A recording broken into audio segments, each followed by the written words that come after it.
السلام علیکم ورحمۃ اللہ وبرکاتہ۔ رمضان کا آخری عشرہ اللہ تعالیٰ نے لیلۃ القدر کو ان 5 راتوں میں چھپایا ہوا ہے۔ پہلے یہ تعیین کے ساتھ مقرر ہو کر آ رہی تھی۔ آپس کے جھگڑے ایسی نحوست ہیں کہ آپ خیمے سے باہر آئے، 2 صحابہ آپس میں ان کی کوئی تلخی ہوگی، ان کی آوازیں اونچی ہوں گی، جھگڑا بڑھ گیا تو آپ نے باہر تشریف لا کے فرمایا کہ میرے اللہ نے مجھے شب قدر بتا دی تھی کہ فلاں رات ہوا کرے گی، لیکن تم لوگوں کے جھگڑے کی وجہ سے اللہ تعالیٰ نے اس کو اٹھا لیا اور چھپا دیا، اور اب تم اسے طاق راتوں میں تلاش کرو، 21 میں، 23 میں، 25 میں، 27 میں، 29 میں اس کو تم تلاش کرو۔ آپس کا اختلاف صحابہ کا تھا، 2 صحابی آپس میں کس بات پہ الجھ گئے پتہ کوئی نہیں۔ بظاہر تو وہ ایک تعیین اور ایک مقرر عدد، مقرر رات اٹھ گئی، لیکن یہ بہت بڑی خیر ہوئی۔ اگر یہ رات متعین ہوتی کہ 21 کی رات شب قدر ہوا کرے گی، یا 27 یا 23 یا 25 یا 29، اور آنے والے زمانے میں غفلت تو ہونی تھی، جہالت بھی ہونی تھی، نافرمانی بھی ہونی تھی، رات متعین ہو، لوگوں کو پتہ ہو آج شب قدر ہے، پھر لوگ نافرمانی کرتے تو نقد عذاب آتا۔ تو اللہ تعالیٰ نے اس چھپانے میں بھی اپنی رحمت کو شامل حال کیا۔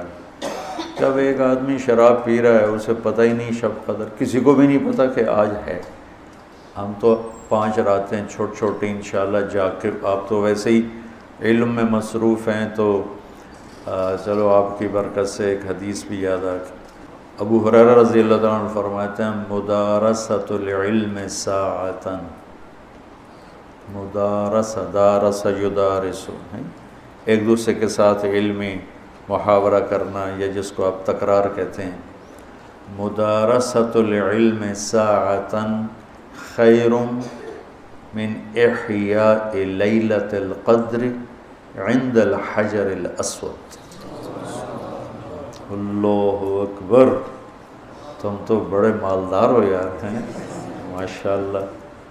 آپ کی رات اللہ کے فضل سے علم میں گزرتی ہے، تو اور لوگ بھی بیٹھے ہیں، میں ترجمہ کر دیتا ہوں۔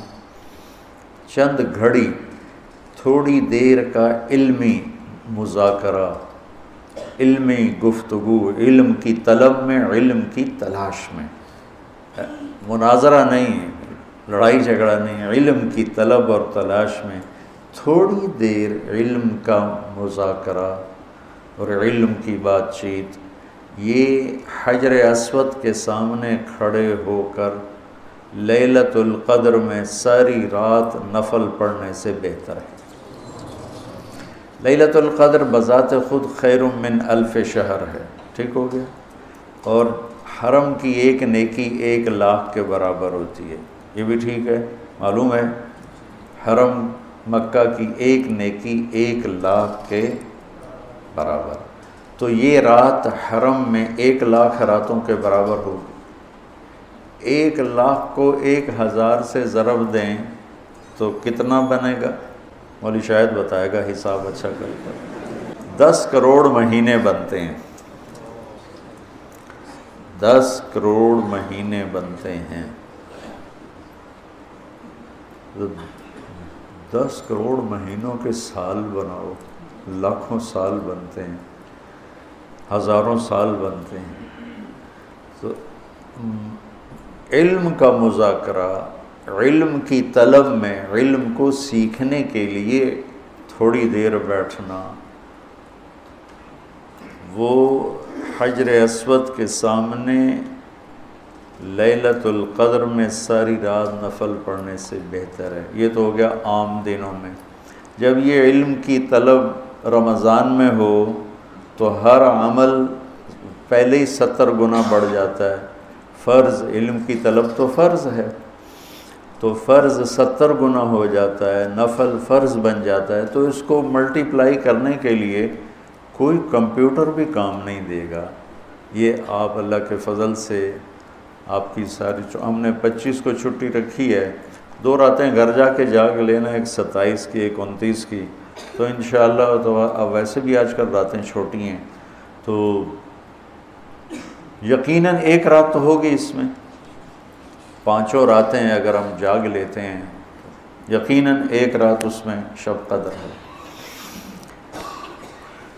تو اللہ کے نبی شد المیزر ان آخری عشرے میں خوب محنت فرماتے، کمر کس لیتے، اور ساری زندگی اعتکاف بیٹھے۔ آپ نے کبھی اعتکاف نہیں چھوڑا، فتح مکہ پہ چھوٹا لیکن شوال میں آ کے بیٹھے، 1 مہینہ پورا اعتکاف کیا، پھر 20 دن کیا، پھر 10 دن، پھر 9 رمضان میرے نبی کو ملے، 9 رمضان۔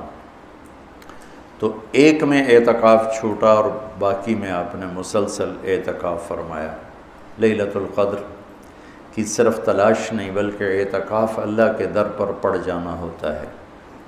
تو اعتکاف اللہ کے در پہ پڑ جانا ہے، اور اعتکاف والوں کو فضیلت ہے کہ وہ سوئے بھی ہوں تو ان کے لیے عبادت لکھی جاتی۔ باقی ہمارے جیسے لوگ تو نفل پڑھیں گے تو عبادت لکھی جائے گی، قرآن پڑھیں گے تو عبادت کا اجر لکھا جائے گا، اور اعتکاف والا سویا بھی ہو تو قلم اس کا چلتا رہتا ہے۔ اللہم لک الحمد کما انت اہلہ فصلی علی محمد کما انت اہلہ وفعل بنا ما انت اہلہ انک اہل التقوی و اہل المغفرہ۔ یا اللہ آخری عشرہ شروع ہو چکا ہے، تیری مغفرت کا، جہنم سے خلاصی کا ہے، ساری امت محمد کو جہنم سے نجات عطا فرما دے، ساری امت محمد کو جہنم سے نجات عطا فرما دے، ساری امت محمد کو جہنم سے نجات عطا فرما دے، پوری دنیا انسانیت کو کلمہ نصیب فرما دے، پوری دنیا انسانیت کو کلمہ نصیب فرما دے، پوری دنیا انسانیت کو کلمہ نصیب فرما دے۔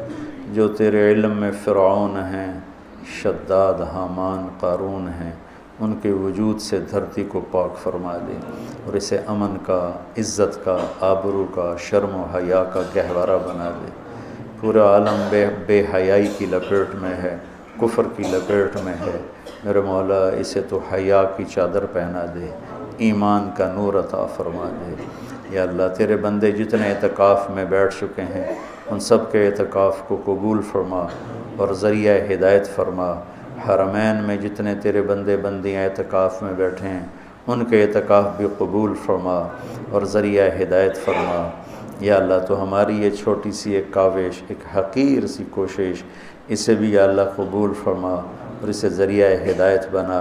یہ قرآن سے ہمارے دلوں کو جوڑ دے، سیرت سے ہمارے دلوں کو جوڑ دے۔